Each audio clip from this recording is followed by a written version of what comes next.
The question that we've been asked is, let's say there are three other practitioners along with you. So Roger Moore, you're one, and there's Alex, Stacy, and Janet who are also working for you, and they have variable rates, right? And you're docketing here, like some things done by L2, which is Alex, and some of them done by L3, and so on and so forth. So at the end of the month, there's a lot of revenue that's come because you build these dockets, right? Now you want to know who has brought in how much revenue. How do you do that? So we've introduced a new report in ULaw that's under the calendar. So click on this small black button here.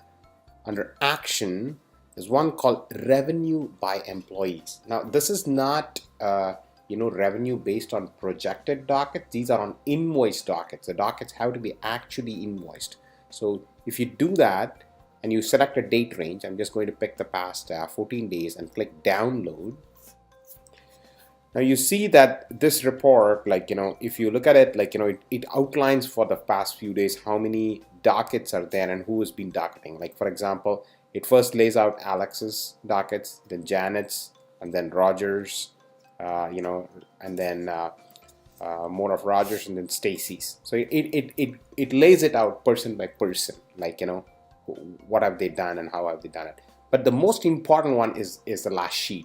This one tells you how much revenue has been brought by the lawyers and how much has been brought by the assistants, and that's more like a service summary.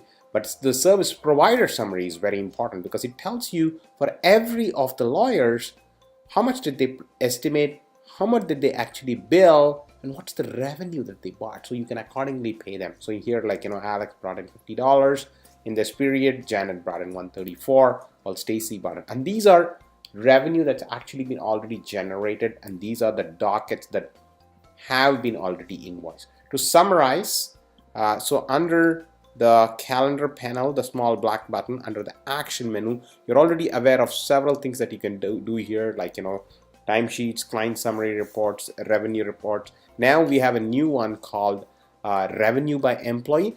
We can also do a revenue by client. Now, what that report does is it takes the exact same information that we saw by revenue by employee, but now it splits it by clients and tells you out of all the billable, how much of them is the revenue that you made on each of the clients.